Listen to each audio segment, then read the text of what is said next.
There's been a lot of debate at the Capitol on bills relating to voter integrity. Some lawmakers are pushing for measures such as requiring voters to show a photo ID before being allowed to cast a ballot. Another bill would criminalize anyone who delivers a ballot for someone unable to drive to the polls. Now, with so much emphasis on one vote for one person, you'd think lawmakers would make sure they follow the rules too. In tonight's CBS 42 Investigates, Nancy Wilson found out many don't. It's a record vote. Clerk, please read the bill. This is State Representative Debbie Riddle. She authored the bill that would require voters to show a photo ID. Clerk, ring the bell. It's a record vote. It's all about integrity. Record vote. But the integrity of one person, one vote doesn't apply at the legislature. We found many lawmakers vote more than once. Take a look. Riddle votes, turns around, votes again for State Rep Temple. Rewind. And watch the men on the screen. Elkins goes to vote for Merritt, but Hancock is faster. Elkins heads back to his desk, but before he can vote, Joe Crabb turns around and beats him to it. There is so much going on during the vote on the HPV vaccine mandate, you really have to pay attention. Start with State Rep Hamilton at his desk. He leans over to vote a second time for his desk mate, Dan Branch, then reaches back to vote for Charlie Howard and casts a fourth vote for Wayne Smith. He's not the only one scrambling to vote. Rewind the video and take a look at the top of the screen. State Reps West and Phillips both lean over to vote for themselves and their desk mates. Phillips votes a third time for Christian. On the left, Donna Howard votes for State Rep Bo.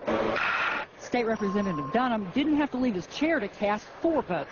One for himself, then for Coleman, Martinez Fisher, and then Veazey. Sometimes the voting is across party lines.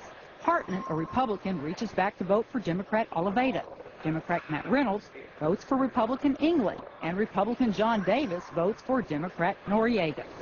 Most voters have no way of knowing if their lawmakers are actually casting their own vote. Even though the legislature is broadcast on cable TV, the cameras change from this to this when it's time to vote. But if you're sitting on the third floor gallery, I certainly noticed that there appear to be far more votes on the tick board than there were people in the room. Arnie and Laurel Weiss were baffled when they came to see the legislature in action.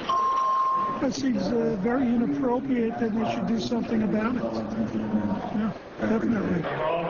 State Rep Debbie Reynolds says voting for other members is done out of necessity. We have a lot of votes. We have a lot of amendments. And there's times when we don't break for lunch and we don't break for dinner. We don't have bathroom breaks. Necessity or not, one thing is clear. They aren't supposed to be doing it.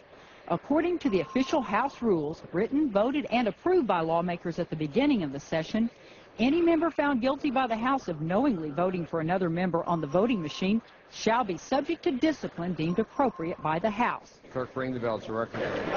So, should lawmakers do it? There's no question. At face value, it seems a blatant affront to their own rules. It is against their own rules, but the issue is with enforcement. Now, it's the Speaker's job to make sure the rules are followed. He declined to talk to us on camera, but his spokesperson sent us a statement that basically says they leave it up to the House members.